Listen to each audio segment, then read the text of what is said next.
Mother, mother, I am so happy, whispered the girl, burying her face in the lap of a faded, tired-looking woman who, with back turned to the shrill, intrusive light, was sitting in the one armchair that their dingy sitting room contained. "I am so happy," she repeated, "and you must be happy too."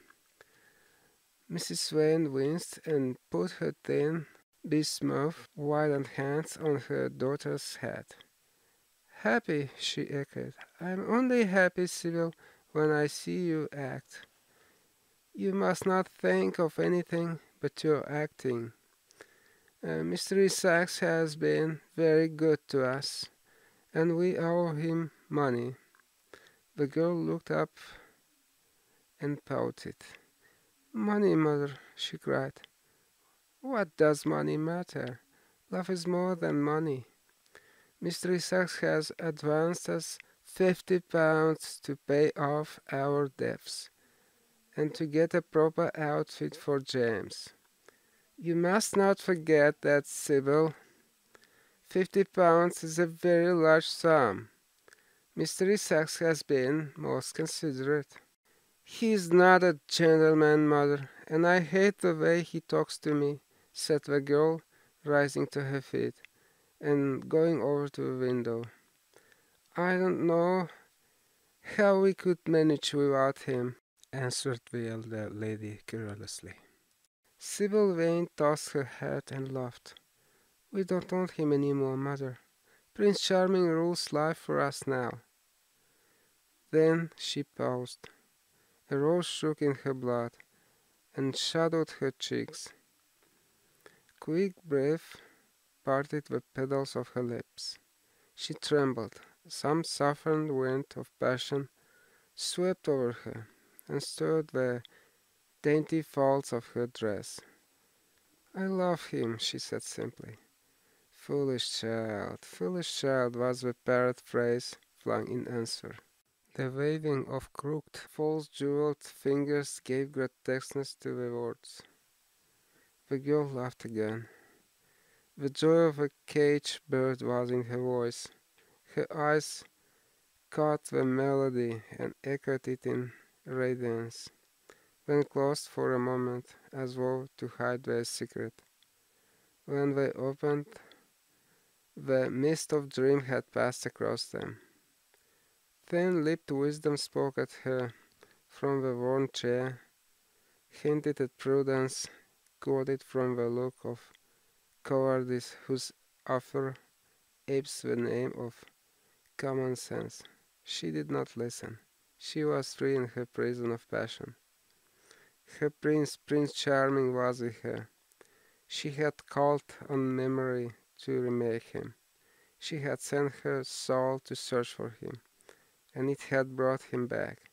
His kiss burnt again upon her mouth. Her eyelids were warm with his breath. Then wisdom altered its method and spoke of espial and discovery. This young man might be rich. If so, marriage should be thought of. Against the shell of her ear broke the waves of worldly cunning, the arrows of craft shot by her. She saw the thin lips moving and smiled. Suddenly she felt the need to speak. The worthy silence troubled her. "Mother, mother," she cried, "why does he love me so much? I know why I love him.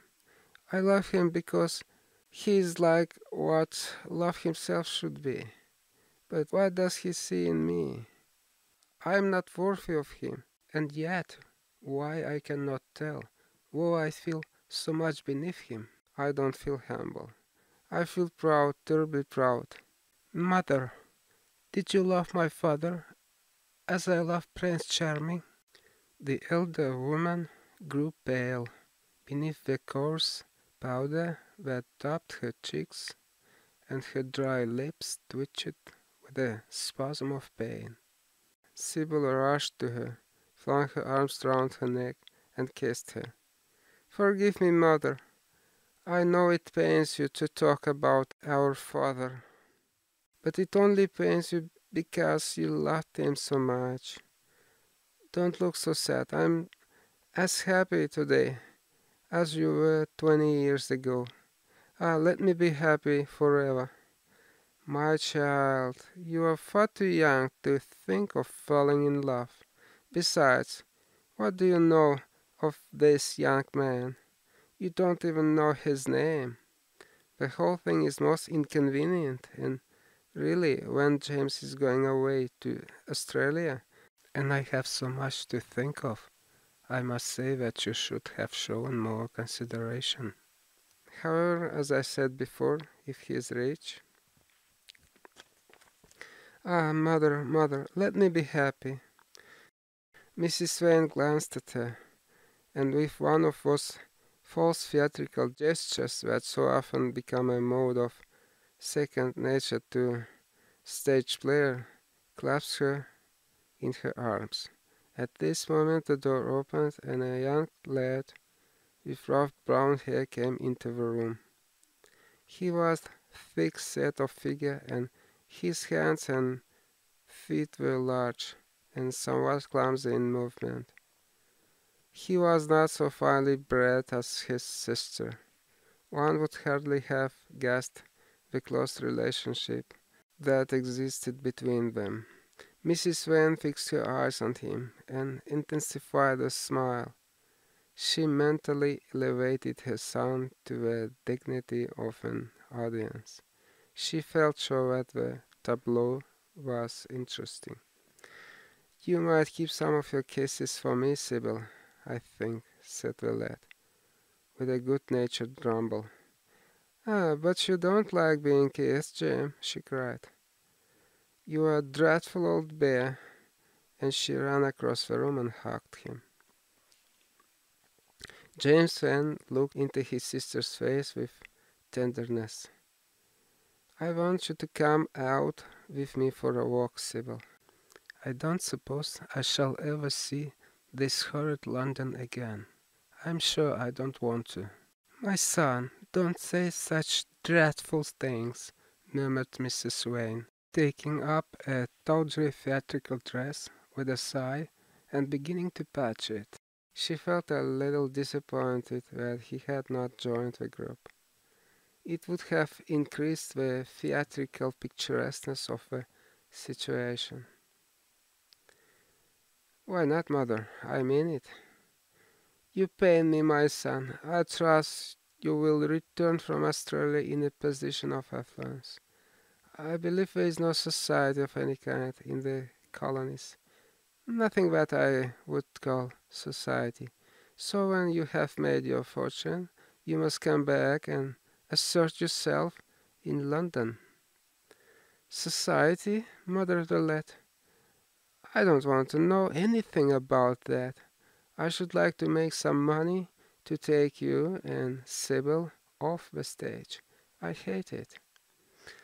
"Oh, Jim," said Sybil, laughing, "how unkind of you. But are you really going for a walk with me? That will be nice. I was afraid you were going to say goodbye to some of your friends, to Tom Hardy, who gave you that hideous pipe, or Ned Langton, who makes fun of you for smoking it. It is very sweet of you to let me have your last afternoon. Where shall we go? Let us go to the park." "I am too shabby," he answered, frowning. "Only swell people go to the park." "Nonsense, Jim," she whispered, stroking the sleeve of his coat. He hesitated for a moment. "Very well," he said at last, "but don't be too long dressing." She danced out of the door. One could hear her singing as she ran upstairs. Her little feet pattered overhead. He walked up and down the room 2 or 3 times. Then he turned to the still figure in the chair. "Mother, are my things ready?" he asked. "Quite ready, James," she answered, keeping her eyes on her work. For some months past she had felt ill at ease when she was alone with this rough, stern son of hers. Her shallow secret Deiche was troubled when their eyes met. She used to wonder if he suspected anything. The silence, for he made no other observation, became intolerable to her. She began to complain. Women defend themselves by attacking, just as they attack by sudden and strange surrenders. I hope you will be contented, James, with your seafaring life, she said. You must remember that it is your own choice. You might have entered a solicitor's office. Solicitors are a very respectable class, and in the country often dine with the best families. I hate offices, and I hate clerks, he replied. But you are quite right. I have chosen my own life. All I say is, watch over Sybil. Don't let her come to any harm. Mother, you must watch over her. James, you really talk very strangely. Of course I watch over Sybil. I hear a gentleman comes every night to the theatre, and goes behind to talk to her. Is that right? What about that? You're speaking about things you don't understand, James. In the profession we're accustomed to receive a great deal of most gratifying attention. I myself used to receive many bouquets at one time. That was when acting was really understood. As for Sybil, I do not know at present whether her attachment is serious or not. But there is no doubt that the young man in question is a perfect gentleman. He is always most polite to me. Besides, he has the appearance of being rich, and the flowers he sends are lovely. You don't know his name, though, said Violet harshly. No, answered his mother, with a placid expression in her face. He has not yet revealed his real name. I think it is quite romantic of him. He is probably a member of the aristocracy. James Van bit his lip. Watch over Sybil's mother, he cried. Watch over her. My son, you distress me very much. Sybil is always under my special care. Of course, if this gentleman is wealthy, there is no reason why she should not contract an alliance with him. I trust he is one of the aristocracy. He has all the appearance of it, I must say. It might be a most brilliant marriage for Sybil. They would make a charming couple. His good looks are really quite remarkable. Everybody notices them. The lad muttered something to himself and drummed on the window pane with his coarse fingers. He had just turned round to say something when the door opened and Sybil ran in. How serious you both are, she cried. What is the matter? Nothing, he answered. I suppose one must be serious sometimes. Goodbye, mother. I will have my dinner at 5 o'clock. Everything is packed except my shirts, so you need not trouble. Goodbye, my son, she answered, with a bow of strained stateliness. She was extremely annoyed at the tone he had adopted with her, and there was something in his look that had made her feel afraid. Kiss me, mother, said the girl. Her flower-like lips touched the withered cheek and warmed its frost. My child, cried Mrs. Van, looking up to the ceiling in search of an imaginary gallery. Come, Sybil, said her brother, impatiently. He hated his mother's affectations. They went out into the flickering, wind-blown sunlight and strolled down the dreary eastern road. The passers-by glanced in wonder at the sullen, heavy youth who, in coarse, ill-fitting clothes, was in the company of such a graceful, refined-looking girl. He was like a common gardener walking with a rose. Jim frowned from time to time when he caught the inquisitive glance of some stranger. He had that dislike of being stared at, which comes on geniuses late in life and never leaves the commonplace. Sybil, however, was quite unconscious of the effect she was producing. Her laugh was trembling in laughter on her lips. She was thinking of Prince Charming, and that she might think of him all the more, she did not talk of him, but prattled on about the ship in which Jim was going to sail, about the gold he was certain to find, about the wonderful heiress whose life he was to save from the wicked red-shirted bushrangers. For he was not to remain a sailor or supercargo or whatever he was going to be. Oh no, a sailor's existence was dreadful. Fancy being cooped up in a horrid ship with a horse humpbacked waves trying to get in, and a black wind blowing the masts down and tearing the sails into long screaming ribbons. He was to leave the vessel at Melbourne, bid a polite goodbye to the captain, and go off at once to the goldfields. Before a week was over, he was to come across a large nugget of pure gold, the largest nugget that had ever been discovered, and bring it down to the coast in a wagon guarded by 6 mounted policemen. The bush rangers were to attack them 3 times and be defeated with immense slaughter. Oh no, he was not to go to the goldfields at all. They were horrid places, where men got intoxicated and shot each other in bar rooms and used bad language. He was to be a nice sheep farmer, and one evening, as he was riding home, he was to see the beautiful heiress being carried off by a robber on a black horse, and give chase and rescue her. Of course she would fall in love with him, and he with her, and they would get married and come home and live in an immense house in London. Yes, there were delightful things in store for him. But he must be very good, and not lose his temper, or spend his money foolishly. She was only a year older than he was, but she knew so much more of life. He must be sure also to write to her by every mail, and to say his prayers each night before he went to sleep. God was very good, and would watch over him. She would pray for him too, and in a few years he would come back quite rich and happy.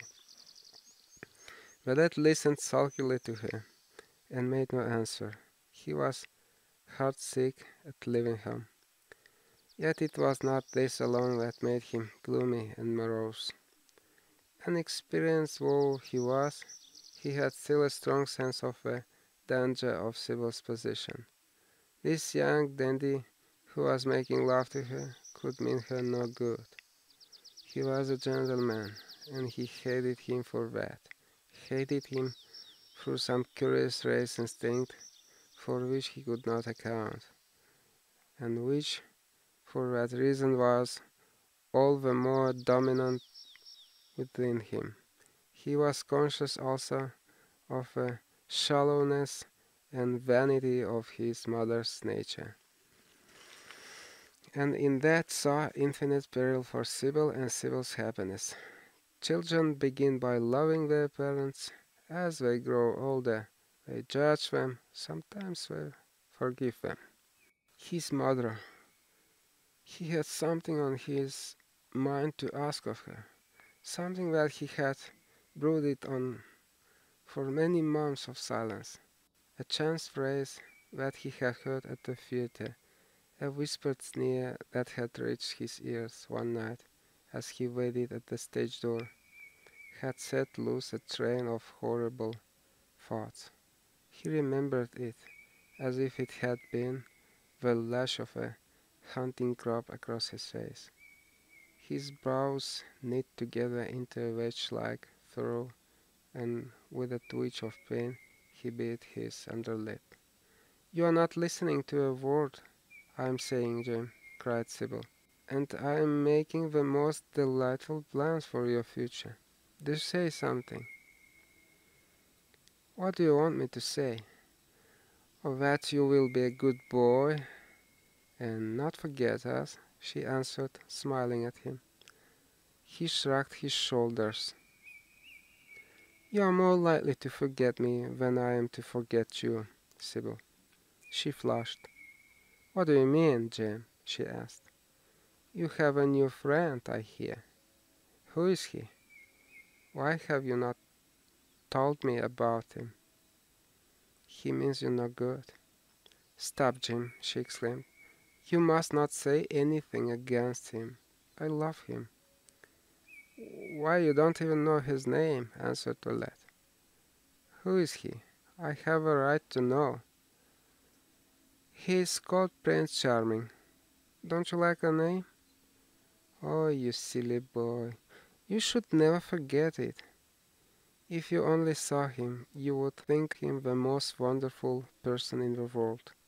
Some day you will meet him when you come back from Australia. You will like him so much. Everybody likes him, and I love him. I wish you could come to the theater tonight. He's going to be there, and I'm to play Juliet. Oh, how I shall play it! Fancy, Jim, to be in love and play Juliet, to have him sitting there, to play for his delight. I'm afraid I may frighten the company, frighten or enthrall them. To be in love is to surpass oneself. Poor dreadful Mr. Sachs will be shouting genius to his loafers at the bar.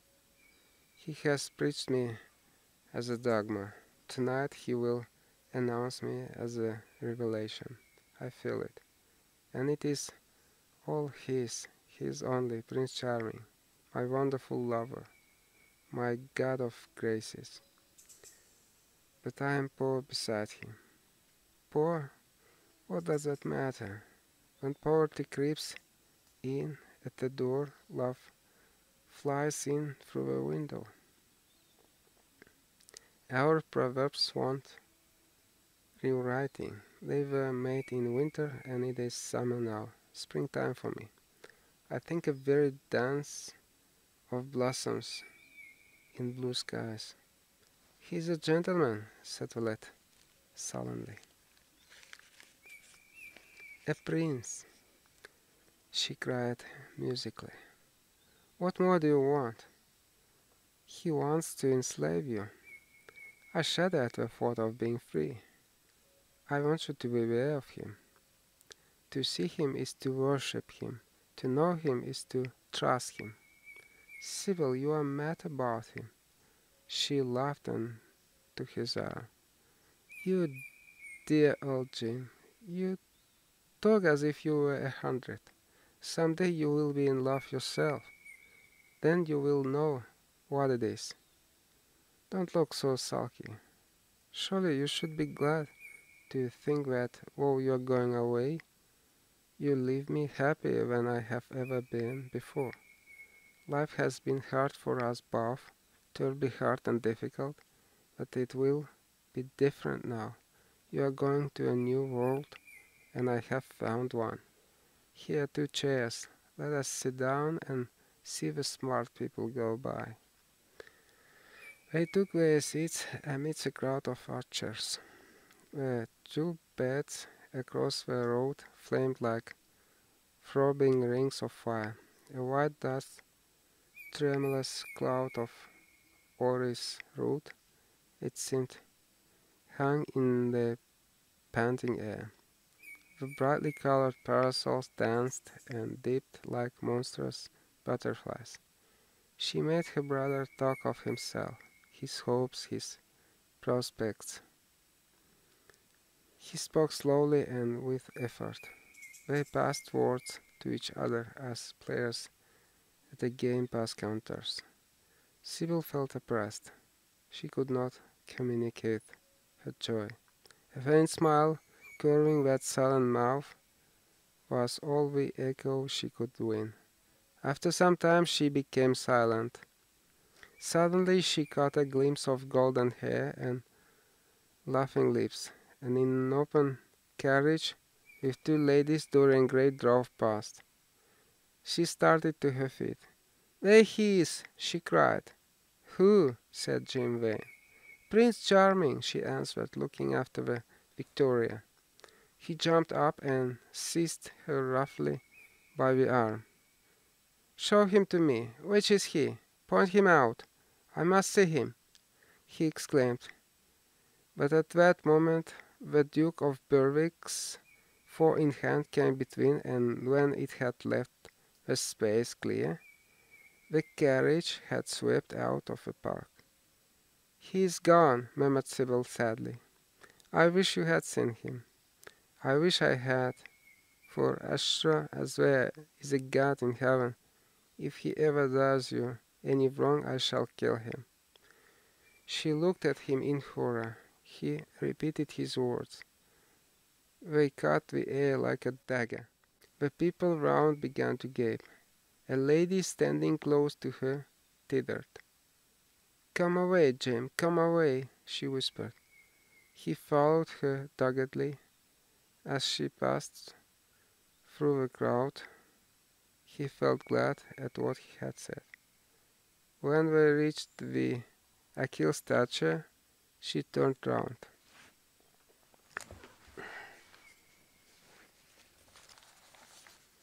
There was pity in her eyes. That became laughter on her lips. She shook her head at him. "You are foolish, Jim, utterly foolish, a bad-tempered boy, that is all. How can you say such horrible things? You don't know what are you talking about. You're simply jealous and unkind. Ah, I wish you would fall in love.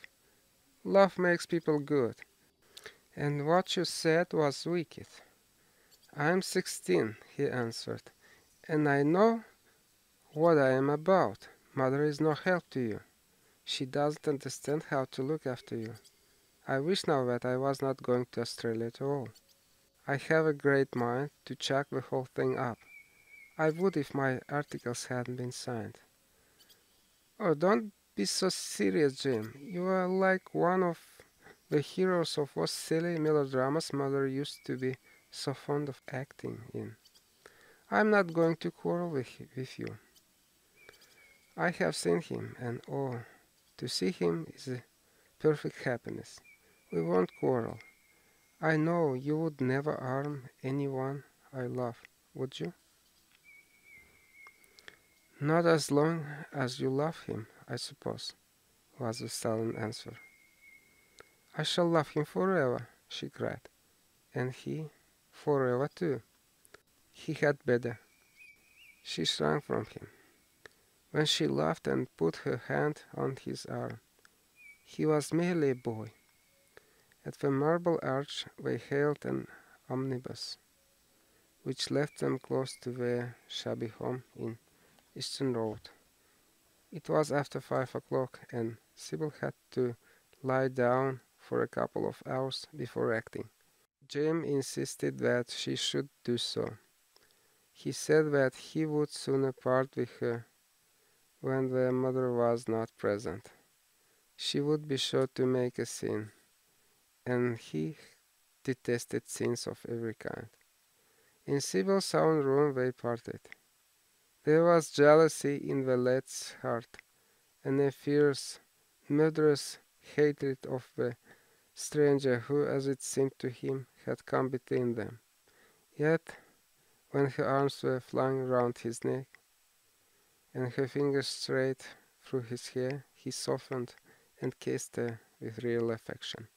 There were tears in his eyes as he went downstairs. His mother was waiting for him below. She grumbled at his unpunctuality as he entered. He made no answer, but sat down to his meagre meal. The flies buzzed round the table and crawled over the stained cloth.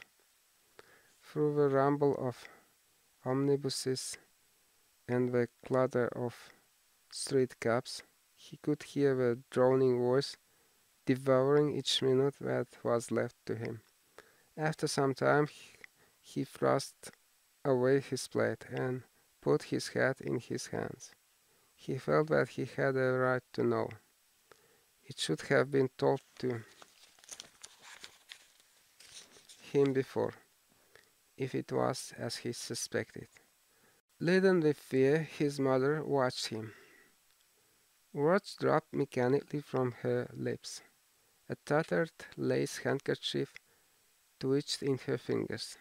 When the clock struck 6, he got up and went to the door. Then he turned back and looked at her. Their eyes met. In hers he saw a wild appeal for mercy. It enraged him. "Mother, I have something to ask you," he said. Her eyes wandered vaguely about the room. She made no answer. "Tell me the truth. I have a right to know. Were you married to my father?" She heaved a deep sigh. It was a sigh of relief.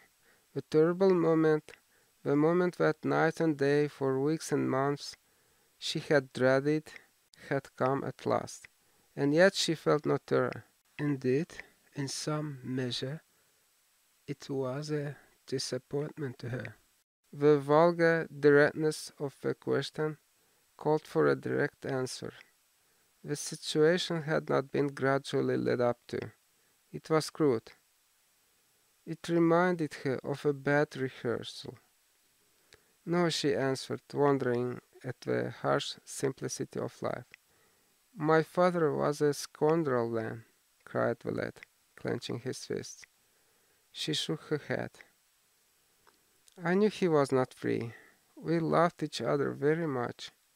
If he had lived, he would have made provision for us. Don't speak against him, my son. He was your father, and a gentleman. Indeed, he was highly connected." An oath broke from his lips. "I don't care for myself," he exclaimed, "but don't let Sybil. It is a gentleman, isn't it, who is in love with her, or says he is? Highly connected too, I suppose." For a moment a hideous sense of humiliation came over the woman. Her head drooped. She wiped her eyes with shaking hands. "Sybil has a mother," she murmured. "I had none." The lad was touched. He went towards her and, stooping down, he kissed her. "I'm sorry if I have pained you by asking about my father," he said, "but I could not help it. I must go now. Goodbye. Don't forget that you will have only one child now to look after. And believe me that if this man wrongs my sister, I will find out who he is, track him down, and kill him like a dog. I swear it."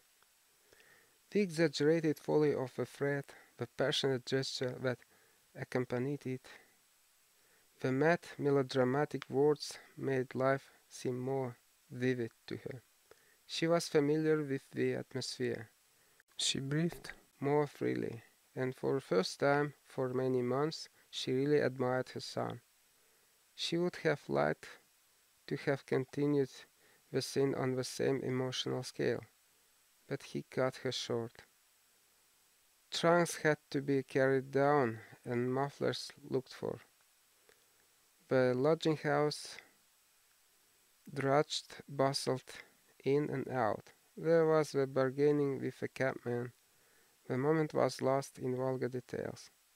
It was with a renewed feeling of disappointment that she waved the tattered lace handkerchief from the window as her son drove away. She was conscious that a great opportunity had been wasted. She consoled herself by telling Sybil how desolate she felt her life would be now that she had only one child to look after. She remembered the phrase. It had pleased her. Of the threat she said nothing. It was vividly and dramatically expressed. She felt that they would all laugh at it some day.